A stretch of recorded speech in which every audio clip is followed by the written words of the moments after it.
Hello, everyone. My name is Jess Van Adder, and I'm a Master's of Social Work student at the University of Utah, and I'm a research assistant on a project called I Wish, which works with factory workers and factory owners to try to identify practical ways of reducing exposure to respiratory pathogens.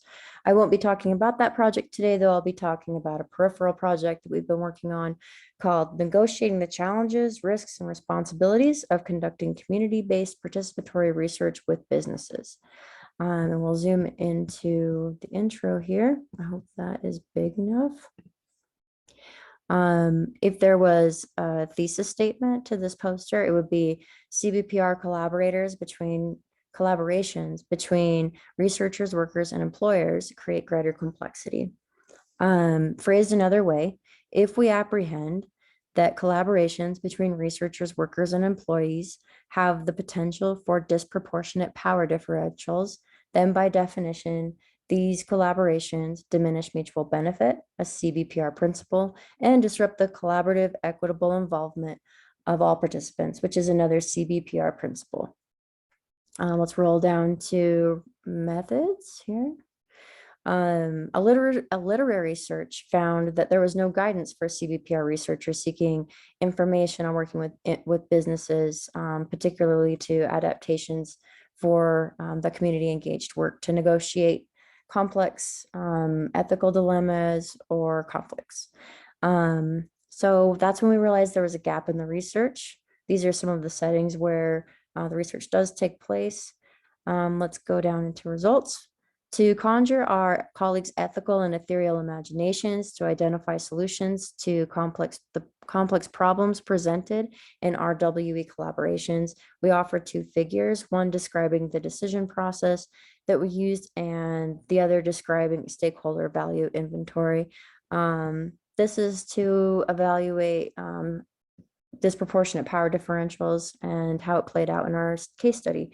So the first is equitable collaboration. The essential question is, who are the partners and what is their role in decision making? Here are our partners, workers, businesses, and university researchers. Workers, they possibly have an interest in improving working conditions and accessing fair compensation, especially during times of pandemic or something similar like that, but they weren't able to have their voices heard because we didn't reach that point in the research process. For us, we presented the research process to the business owners who reviewed the process and then voiced concerns, and then researchers heard those concerns and ameliorated any arising concerns as quickly as possible. The outcome was researchers cultivated a compromise-based alliance and quickly rectified concerns with businesses, so it worked very well between the two. However, workers were left out of the process, which is a concern. And then, so we go down to the second one. We're not going to go over all of these, but we'll go over maybe one of them, just because 5 minutes is a short amount of time. So the principle we'll start with is collective benefit. The essential question is, how do project goals relate to each partner's goals? And we will do why protect the long-term interests of shareholders. For the university researchers, it's to uphold the user reputation as one that respects rights to privacy and economic vitality. For the business, they hold a fiduciary promise that their decisions will be in the best interest of the shareholders. And we'll talk about some outcomes as well. So the first conflict that we came across was the business requested anonymity, and we applied the Belmont confidentiality principle number 3. The reason that was a conflict is because those principles are designed for human subjects only. Conflict number 2 was the business expressed concern that the surveys were too long and invasive. So we ameliorated that by abbreviating the survey. And then in conflict 3, to address production disruptions that the business was concerned about, the focus groups occurring during shift times, we changed it to in between shift times to minimize disruption of production. Traditionally, it's been done during shift time to encourage participation. But because of that concern, we made that change. So with our particular case study, we noticed concerns over the well-being of the clients Also concerns over production disruptions. The final conflict that we experienced was a plane hit the roof of our case study. And after COVID, and then the plane, and then researchers wanting to come in, they just decided it just wasn't a good time. So we'll go down to the conclusions